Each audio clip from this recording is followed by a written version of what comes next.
sandwiched between two famous kings, his father John and his son Edward. He is the forgotten ruler of the 13th century. His reign was long and not beaten until George III. So, follow me as we explore the tumultuous reign of Henry III. Let's get stuck in.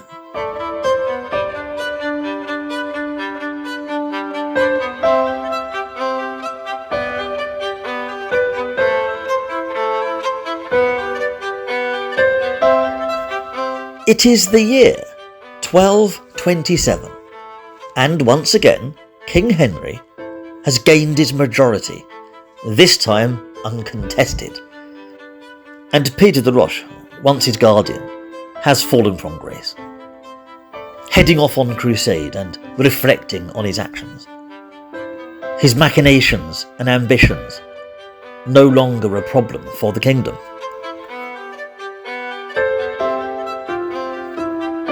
With the guidance of Hubert de Burgh, Henry is about to stabilise the political situation in England. So for once, the kingdom is secure, unlike France, who's seen the king fall to dysentery while returning from the Albigensian Crusade.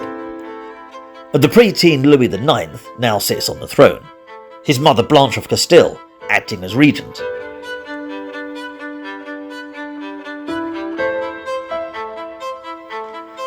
The other main death was that of Pope Honorius, who has now passed his mantle to Pope Gregory IX.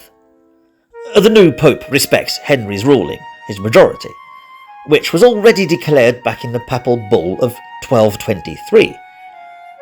Unfortunately for Henry, Gregory also wants the English king to commit to the Sixth Crusade, which is at odds with his plans to retake the continental lands back from the French.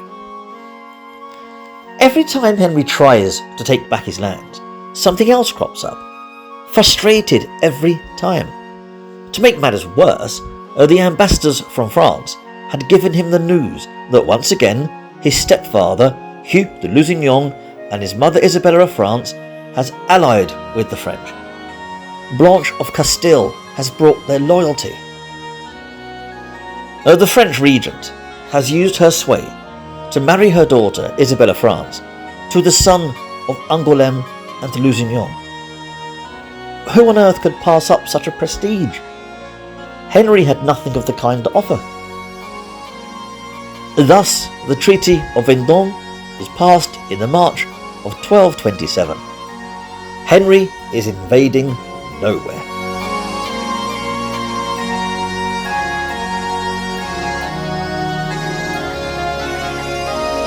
Now his brother, Richard of Cornwall, was back in England, so Henry would have to rethink any plans of recapturing the continental lands. However, Henry was not expecting a rebellion from his brother. Of all things, Richard sparks up an argument involving Berkhamsted Manor, one in the earldom of Cornwall that belonged to Vollerund, a German nobleman. Richard had evicted him, causing a right fuss. You see, Vollerund had been given the manor by Henry's father John for military service, including making sure Queen Isabella of Angoulême was safe, duties he followed with honour and was rewarded. Vollerund had no intention of ever giving it up, so complains to King Henry. Despite the king's demands, Richard won't give up the manor either. To make matters worse, if the king wants to press it further, Richard will take it up with the barons. Richard is being a bit of a knob. Henry was having kittens. After having the kittens, Henry calms down and politely tells his upstart brother to either hand Berkhamsted Manor over to Vollerund or kindly leave the kingdom. Richard doubles down. He's not only refusing to hand over the manor, but refusing to leave. Hubert de Burgh wants Richard under house arrest, but we don't really know whether Henry agreed with it or not. All we know is on the 9th of July, Richard flees Cornwall, heading for Marlborough Castle, to his friend and brother-in-law, the younger William Marshal, the second Earl of Pembroke.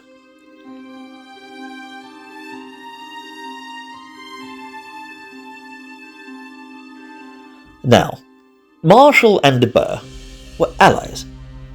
That was until Marshal was replaced as Justiciar of Ireland by de Burgh's nephew. Now the gloves were off, and the Marshal has teamed up with Richard to start a new rebellion. Then de Burgh goes and suggests that Berkhamsted Manor be given to one of his other nephews. The cheek! What began as a simple tiff over a manor had erupted into a full-out rebellion against Hubert de Burgh, and soon the aging Earl of Chester, Ranulph de Blondeville, had joined the grumblers. The Earls sent Henry a strongly worded letter, arguing about Hubert de Burgh, along with some disagreements over the forest laws, explaining de Burgh's schemes, his machinations. He's the bad guy, never de Roche.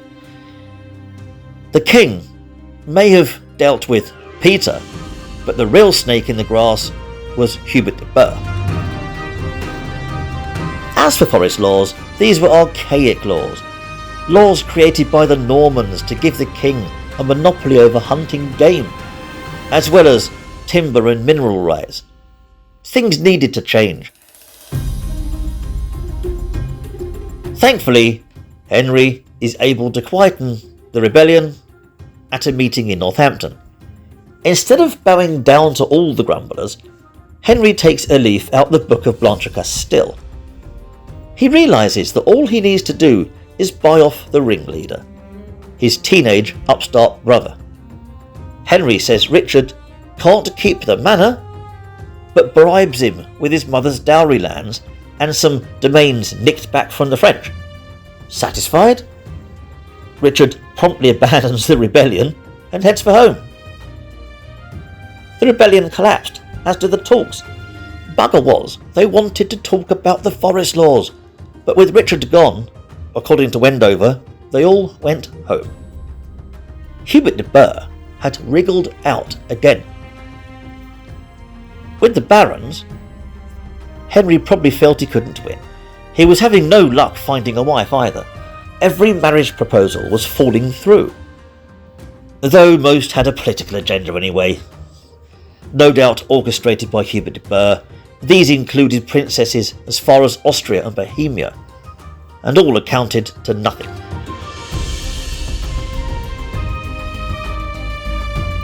Unlike his father, Henry had no intention of pulling off some elaborate scheme to marry the love interest of a rival, purely because of her looks.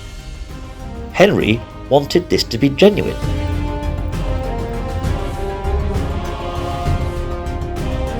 Soon Christmas would again be on the kingdom, and Henry celebrates it at York.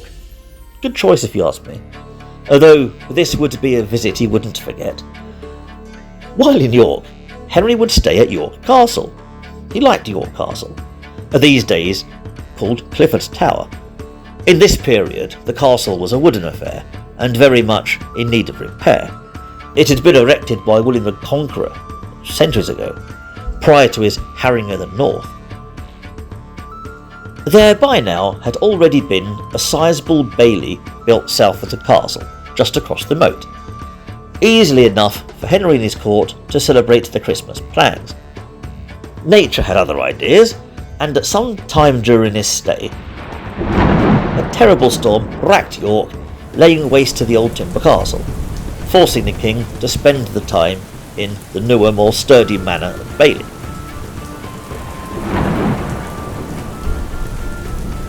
I can just imagine Henry and Walter de Grey, the Archbishop there, joking about it afterwards.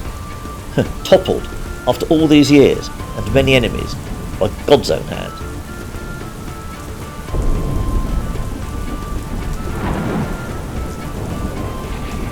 And soon he'll be in London for the rest of the festivities.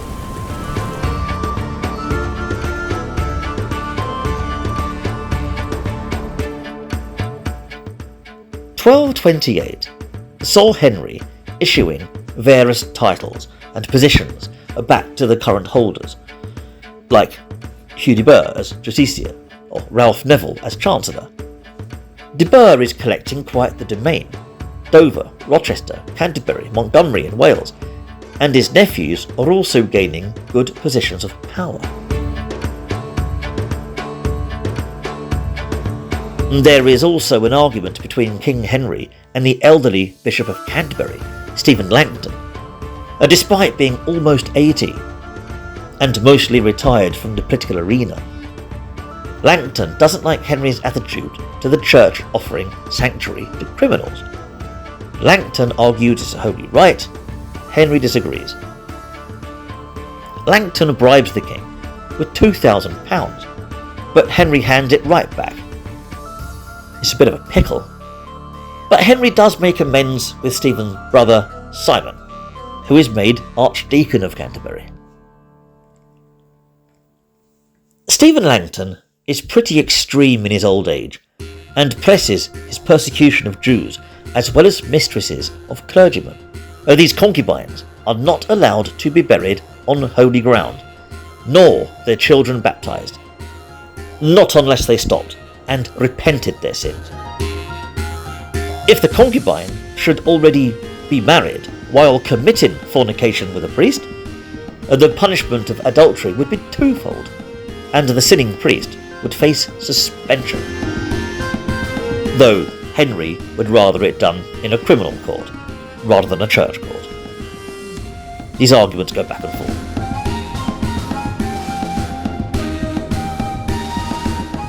Talking of religious matters, Pope Gregory urges Louis of France to hand the continental lands back to Henry, which of course the French king has no intention of doing. The French were still at war in the Albigensian Crusade, and Henry was obliged to let things go until the war were over. The truce with France would be obeyed. Thus, the situation in France ends in a stalemate. Right. So, Henry was told also to ban several tournaments in the kingdom, as this could cause tensions to boil up again. Some may have already been using them as a way to resist the king. Because Gregory was shifting his focus to the 6th Crusade in the east. Armies were already on the march, and he needed Henry to remain on board. There were other problems, like Frederick II, the Holy Roman Emperor. The previous, Pope Honorius, loved him. He was married to the heiress of the Kingdom of Jerusalem after all, a title that Frederick would get should he win. But Frederick and Gregory simply didn't get along, delaying setting sail for the crusade and putting the whole thing in jeopardy, testing the patience of the papacy. When he eventually did set sail, he claimed he caught a bug and turned his fleet back. Pope Gregory IX was furious. But more on that later, as there's bad news in the Kingdom of England. On the 9th of July,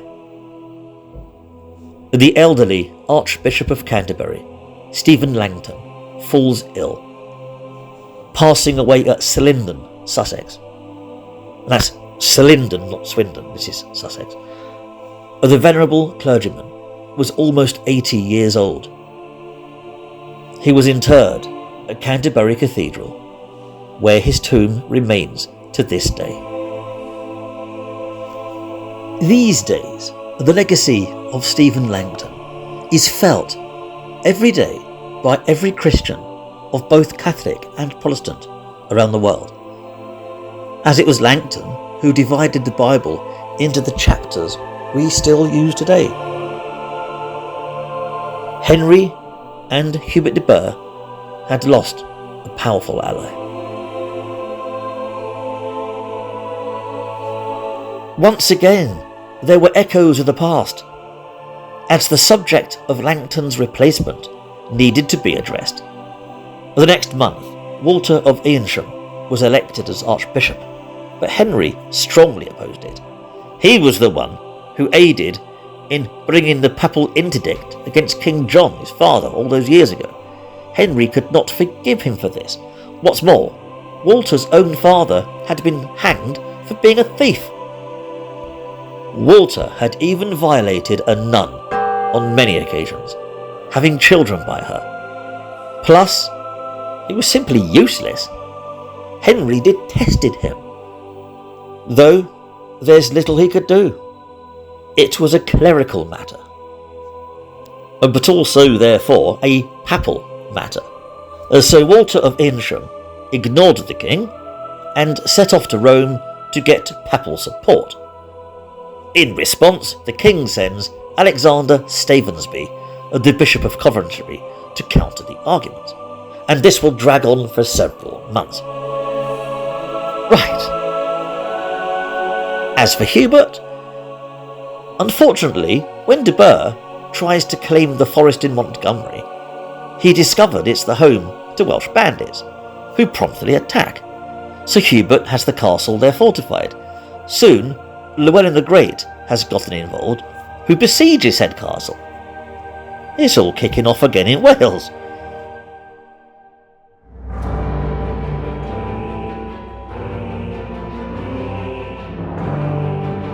Henry jumped at the chance to get some experience in war and raced to Montgomery with a force to break up the siege, which was successful. He ends up burning a good chunk of the forest and pursuing into Powys, razing a monastery that had been used as a weapons depot. He burnt it to the ground. In its place, the king gives Hubert de Burgh the green light to build a new castle on the grounds in order to hold back the Welsh rebels.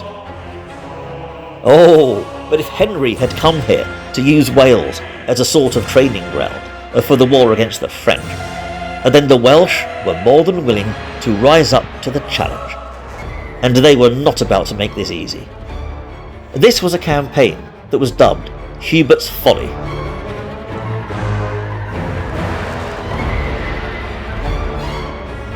Because this was Hubert's war. He'd made a right pig's ear of his relations with the Welsh, more intent to carve out his own little kingdom, and the other barons were less than willing to risk their own forces on this stupid exercise. The Welsh then began cutting off supply lines, dedicated to guerrilla war. Henry is faced with no other option but to sue for peace. Once again, it all goes on his shoulders. Llewellyn apologises and calls the bandits off. And in return, Hubert's nice new castle, only partially built, had to be dismantled. This was a total disaster. And Henry blamed martial lords like de Blondeville, Marshall, for sacrificing a military campaign just to see de Burgh humiliated.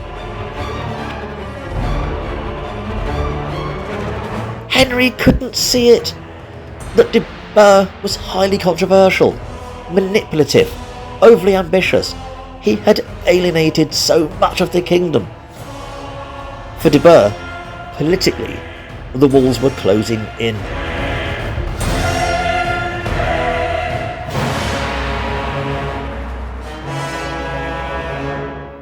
Henry also tried to mend relations with the Holy Roman Emperor and Pope Gregory. Unfortunately, no sooner had Frederick had gotten ill and turned his fleet back, the Pope had him excommunicated. The Pope wasn't tolerating any more excuses, and he had a suspicion as to what the Emperor was up to. He'd stay in Italy as long as possible, expanding his control over the Papal States. The Pope was having none of it. Actually, Frederick was excommunicated twice because he had still tried to make it to the Holy Land, and as an excommunicate, he was banned from doing so. So, Gregory excommunicates him again. In fact, he'll excommunicate him again and again and again until he came to his senses.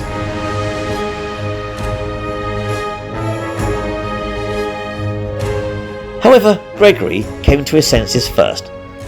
If Frederick wanted to redeem his soul, he'll have to get back on his ship and get his backside to Terra Sancti, the Holy Land, and the Emperor was in Acre by September.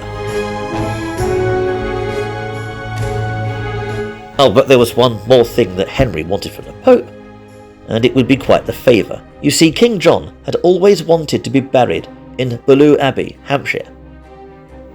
Basically, John had issued a pogrom on the Cistercian monks, but called an end to it, and promised the monks a new monastery, a Beaulieu. And the king himself would be buried there. Unfortunately, it was in enemy hands during the Barons' War, and a hasty burial at Worcester Cathedral was what happened. And you can't just dig up a king and rebury him, you'll have to translate him to another burial site, in this case, Beaulieu Abbey in Hampshire, an abbey that Henry is also fond of giving gifts to. Yet the short answer is no. So, Henry spends Christmas at Oxford and hosts a delegation from Normandy, including the Archbishop of Bordeaux. They were conspiring to get the king to cross into the continent. He'd be given fresh horses, troops willing to fight, ideally during the summer of 29. The news of more dissent against his cousin Blanche no doubt brought a smile to Henry's face. But he would rather seek a peaceful outcome. He wasn't a warrior at heart. Besides, he couldn't attack the French while they were on this Albigensian crusade. The Pope had forbidden it. Talking of the Pope, as for the case for Walter of Evesham, news comes in the new year. Pope Gregory tries to bribe Henry by offering to donate money to the crusade chest, but the king refuses. He doesn't want Walter of Evesham anywhere near the Archbishop of Canterbury. But the Pope can't simply remove Walter. That would be royal interference after all. So Gregory puts it to a clerical trial. A trial in which 3 venerable cardinals grilled Walter over matters such as whether Jesus descended to hell in the flesh or not. Things that only a learned clergyman would know. And Walter fails it. It is not known which questions he answered correctly or not, but he failed it nonetheless.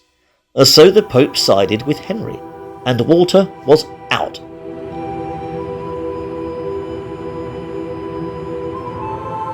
A new Archbishop of Canterbury would have to be declared. They declare the Essex-born Richard Lee Grant. That's Richard Lee Grant. I'm not sure the actor is that old. Although, when you come to think of it,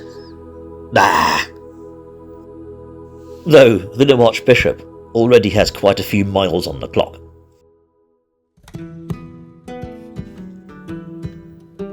There's a similar pickle in electing the clergy with the See of Salisbury, as Richard Poor, the chap that's currently overseeing the building of the cathedral there, is relocating to Durham. And once again there's arguments. Once again the papacy are dragged into it, and the bishopric of Salisbury is given to Robert de Bingham. Right.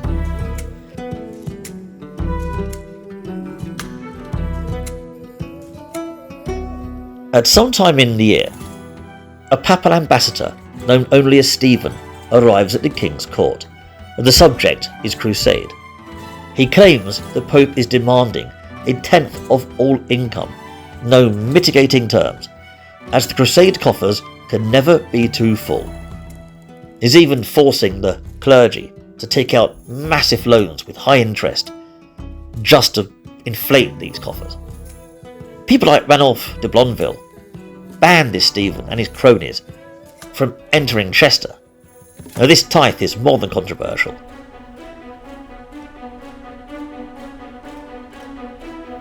And, talking of the crusade, meanwhile in the east, Emperor Frederick has achieved the impossible, and by peace, not war, he secured the deal of a lifetime, the Treaty of Jaffa.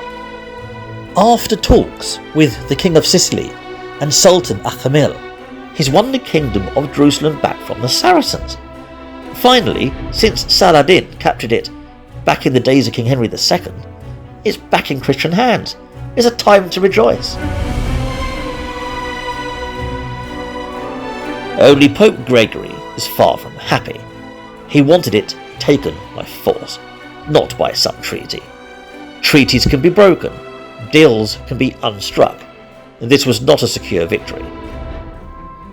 And it's not like he's truly won the domain, he's just negotiated a territory swap and rights of movement.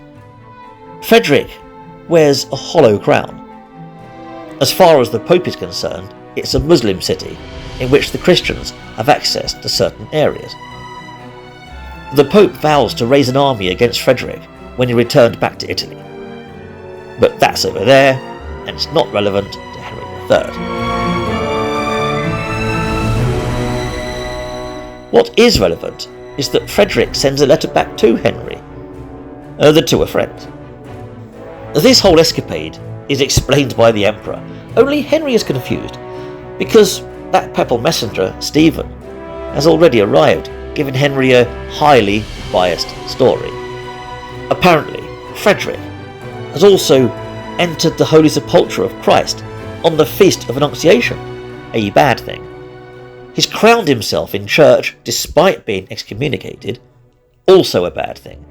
And Christian women were given to Muslim men. The biggest crime of all? Frederick, allegedly, respected the Sultan more than the Pope.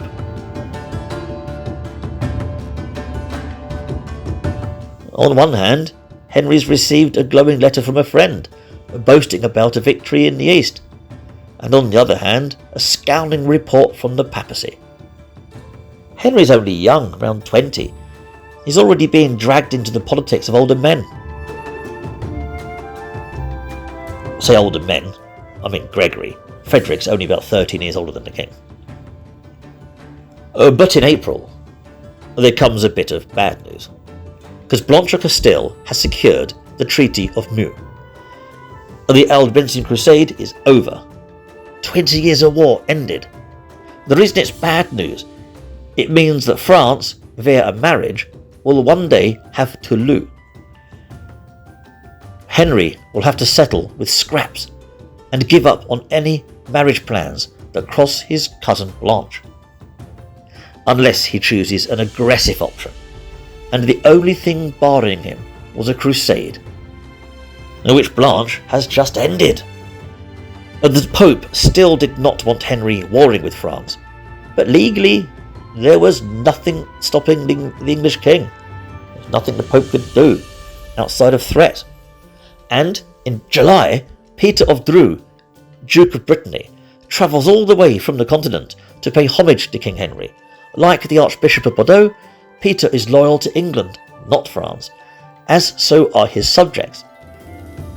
There's a lot of distrust against Blanche of Castile over there. They've practically got a rebellion on their hands. And Peter even addresses Henry as the King of France. So Henry orders a muster for the autumn. The summer date? That train has left the station. This could be a winter war, and the muster would be at Portsmouth.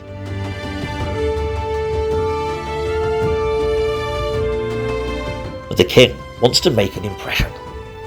Finally, the retaking of the continental land is underway. No more Folks de Brute, no more crusades. Now is the time. Henry prepares his finest clothes, the best footwear, sandals of the finest leather, a long silk white cloak, matched with a pair of silk white gloves.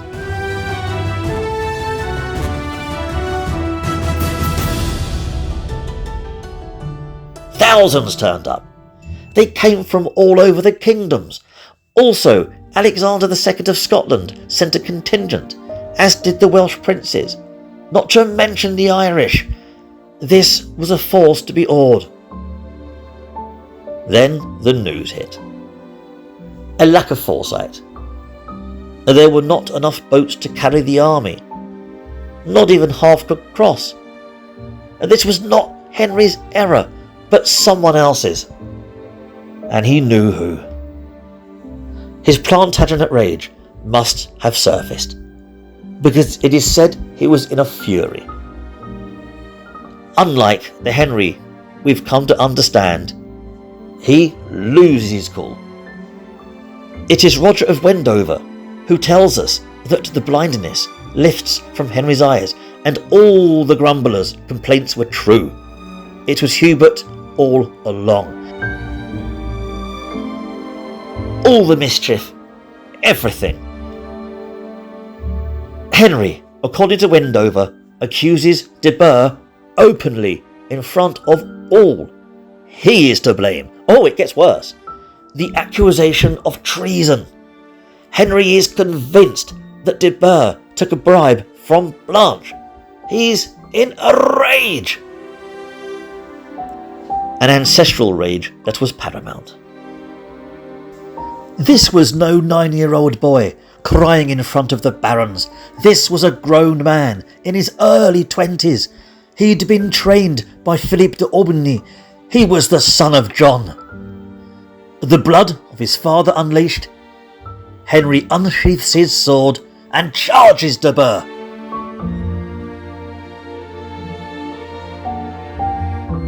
If not for Ranulph de Blondeville and several other barons jumping in and restraining the king physically, then the elder de Burgh would surely have been run through. A black moment for a famously pious king.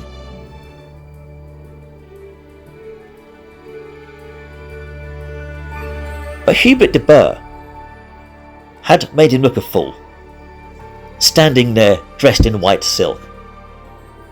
Losing his composure only added to this foolishness.